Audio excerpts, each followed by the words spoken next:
So I knew this was going to be... The funny thing is we believe in timing, and we were supposed to meet for the first time last year, but for timing reasons of our life or fate, didn't happen. And we finally meet today.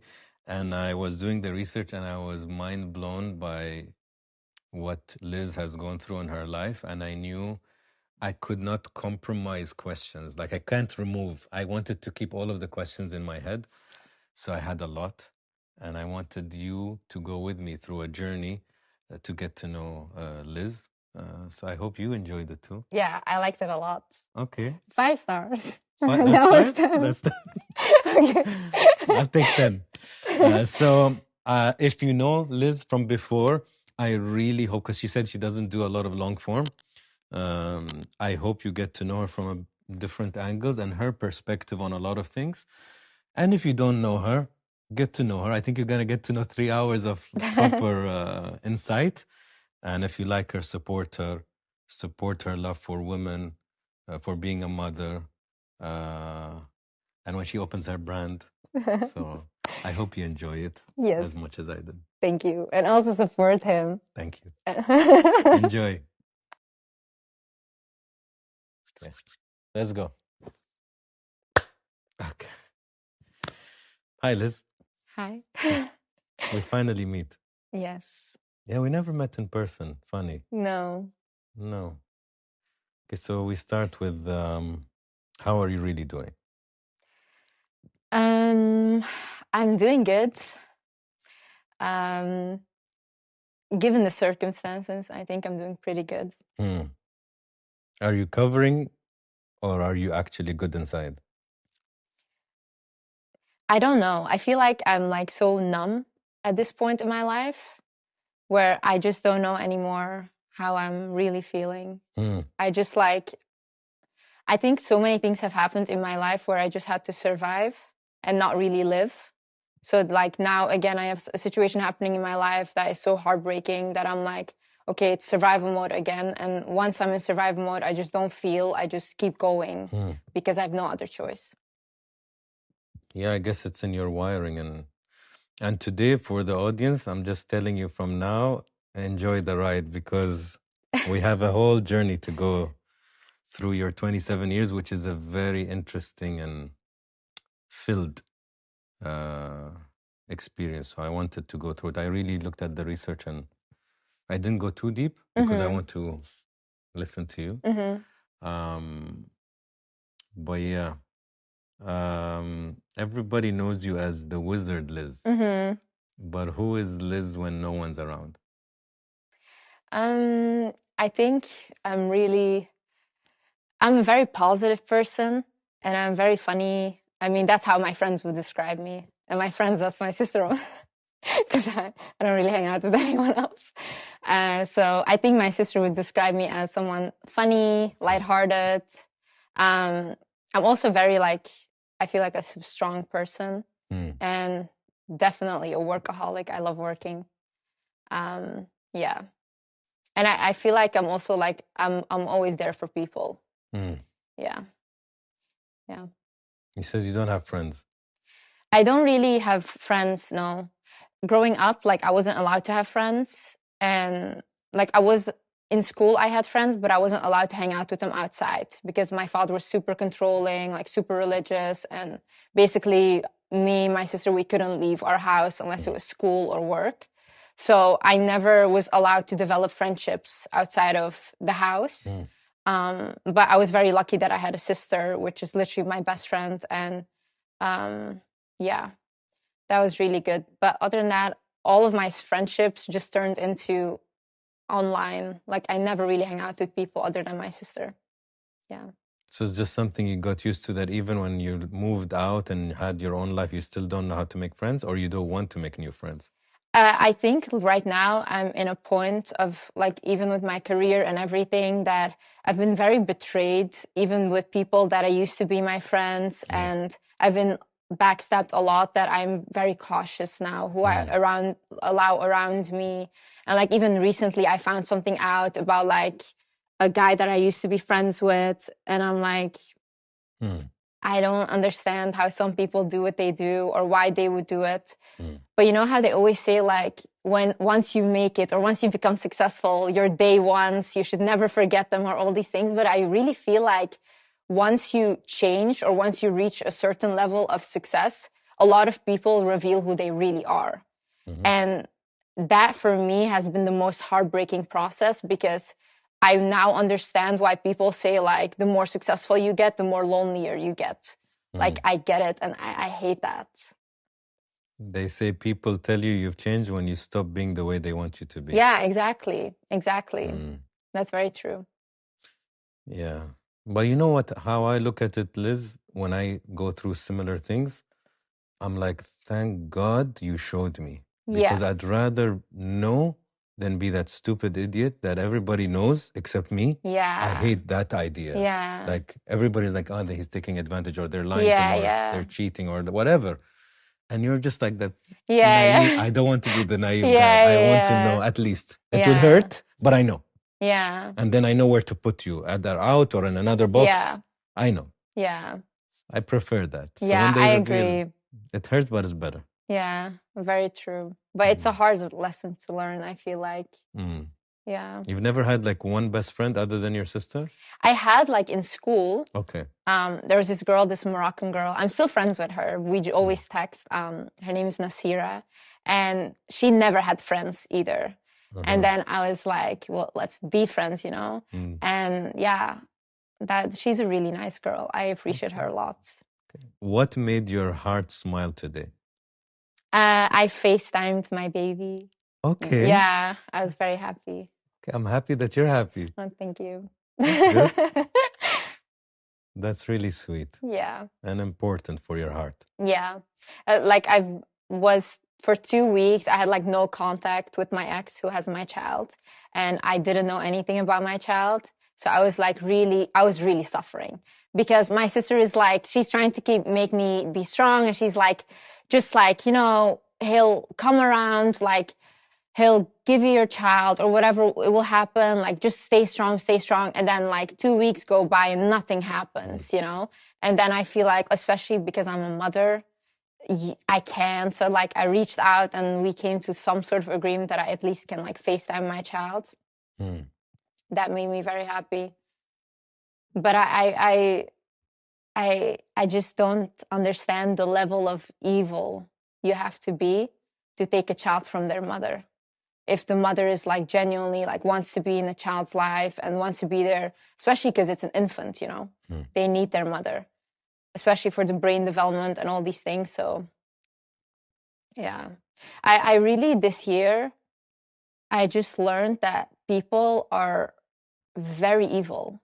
And I feel like growing up, I don't know why, because my dad was very sadistic and he was very evil, but somehow I was very naive about people. And maybe it's because I was always isolated, because I wasn't allowed to hang around other people, really. I wasn't allowed to date. So I didn't really know the extent of people. So I just assumed everyone has good in them. And I was really, like, walking around, la, la, la, like, just delusional, you know? And I think this, just, like, especially meeting my ex and, like, going through all of that and that betrayal, I realized, like, wow, like, there is actual real danger in this world, and people will portray themselves as someone that they're completely not.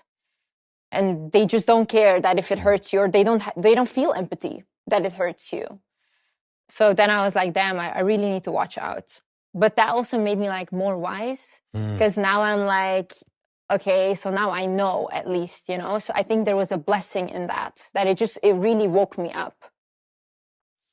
Yeah, the idea of good and evil is a tricky one, Liz, because I think there's a lot of good, but I think the evil sometimes trumps the good. Like, one evil, it's like comments. If you get 49 good comments and one really bad one, your brain focuses on the bad. And the sad thing is, let's take a building. It takes you 2 years to build a building, right? Yeah. It takes you one moment to blow it up. Yeah. So true. the evil is very strong and quick. Yeah. And it can destroy so much. Yeah. Like, as friends, I can build me and you our trust for the next 2 years. And then I do one thing and you're like, fuck him. Yeah. Like, I can't believe he did that. Yeah, he yeah. said that behind my back, or he did this.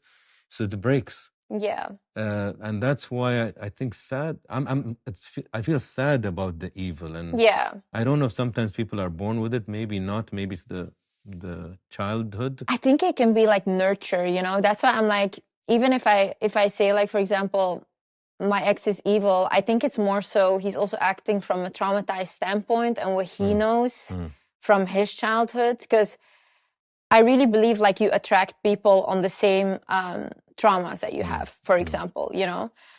No matter how much you try to heal them or whatever, like your nervous system will be comfortable with someone that has either been through the same things or is on that same vibration. So if you look at my ex, for example, when he was abandoned really like a child, like what he's doing now is what his parents did with him. Like, just like, I'm going to take the child and whatever, all these things, you know. And in a way, I was also abandoned, but it was like my parents did stay together, even though they were abusive. Like my dad was abusing my mom, they stayed together. So for me, I grew up like not getting the love and nurture that I needed from my parents, but they stayed together. So there's a sense of loyalty that I know, which isn't even good, because oftentimes people that see their parents argue or stay in abusive situations, they go into relationships and then they think like, okay, so I should also stay because my parents stay together. And that's what they see as like, this is love. You stay together no matter what. And then, for example, what he's doing is like his parents were like dating other people and like throwing the child around, like using it as a prop. And now he's doing the same thing. And he doesn't really know that, like any loyalty really, because he didn't see that with his parents. And so it's like, is this person really evil, or are they acting from their childhood? Because and it can still be evil, even if they're acting out of their childhood. Yeah, I mean, what he's doing is bad, but I always look at why are you doing that, you know? It doesn't mean that I have to accept it. It doesn't mean I have to justify your actions. Correct. But I always try to understand, like, where is this coming from, you know? If you understand, Liz, it makes you feel better. Yeah. That's why we want to understand. Yeah, that's true. That's why ghosting sucks. Yeah. Because you don't understand. Yeah, you go know? crazy. But if you understand, even if they're like, I'm not interested. Yeah. Even if it hurts, you understand. And you can like close it off. Correct. Yeah. Yeah, I think that's what I have. Yeah. They say when people say that they're looking for happiness in a relationship, they're not really seeking happiness, they're seeking familiarity. Yeah. And that's where you attract what your nervous system is used to. Yeah. Chaos. Yeah. Abandonment, you yeah. know? Unless you catch it and maybe work on it. I don't know.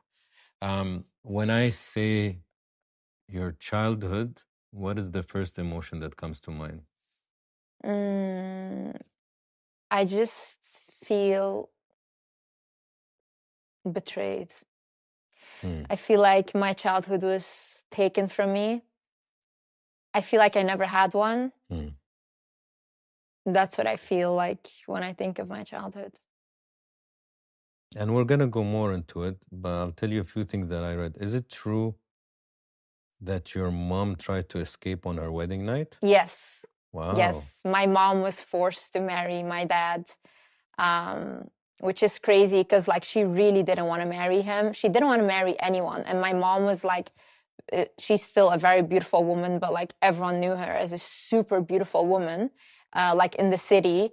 And she was always like very high class. Like she didn't want to marry anyone. Like, and then my dad was from a poor village, not attractive. No one wanted him. And he was already married one time before. And my mom used to always say, I will never marry someone that had kids before or that was married before. And she used to always say that.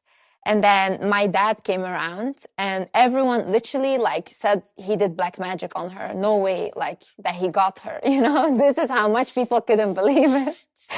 And even on her wedding night, like there were other people that were trying to marry her. She was trying to escape to go that way. But like my aunt caught her and she was forced to marry my dad.